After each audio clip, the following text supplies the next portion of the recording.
अस्सलाम वालेकुम नाज़रीन, आज की वीडियो में हम आपको मैदान जंग के बादशाह और पाक आर्मी का फख्र जिसे अल खालिद टैंक के नाम से जाना जाता है, जिसे देखकर दुश्मन पर खौफ तारी हो जाता है, उसके बारे में बताएंगे कि अल खालिद टैंक की खुसूसियात क्या हैं। अल खालिद टैंक इस्लामी दुनिया के अजीम सिपा सलार और जर्नैल हजरत खालिद बिन वलीद के नाम से मंसूब है, जिसे पाकिस्तान में टेक्सला की हैवी रीबिल्ड फैक्ट्री में तैयार किया गया था। अल खालिद पर 1988 में शुरू किए गए काम की तकमील 17 जुलाई 1991 को हुई थी। इसके 65% पुर्जे पाकिस्तान में, 25% चीन और 10% यूक्रेन के मुआवनत से तैयार हुए थे। टैंक पर $15 लाख लागत आई थी। नाजरीन, जंग के मैदान में जहां हमारे शेर दिल जवान हर महाज पर पेशकदमी करते हैं, वहीं जदीद टेक्नोलॉजी पर मुश्तमिल मुख्तलिफ हथियार और मशीनें भी इनकी मददगार होती हैं।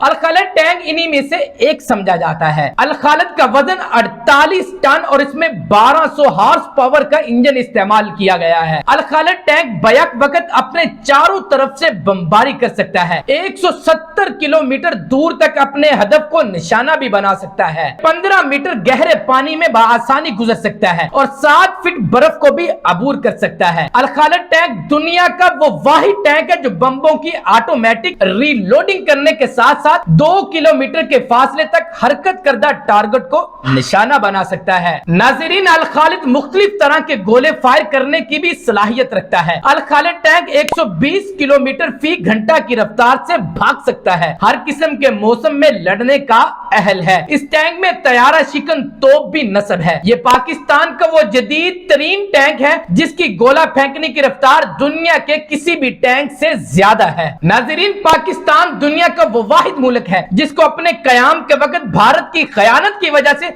एक भी असला साज फैक्ट्री हिस्सा में नहीं आई थी, जबकि कयाम पाकिस्तान के वक्त मुत्तहिदा हिंदुस्तान में करीब 16 असला साज इदारे मौजूद थे। लेकिन आज अल्हम्दुलिल्लाह अल्लाह के फजलो करम से 42 से ज्यादा मुल्कों को पाकिस्तान छोटे और रवायती हथियार एक्सपोर्ट कर रहा है। नाजरीन, आप अल खालिद टैंक की इस खुसूसियात के बारे में क्या कहते हैं? कमेंट सेक्शन में जरूर अपनी राय का इजहार करिएगा और पाकिस्तानी होने के नाते इस वीडियो को अपने दोस्तों के साथ शेयर करिएगा ताकि पाक आर्मी जिंदाबाद, पाकिस्तान पाइंदाबाद रहे।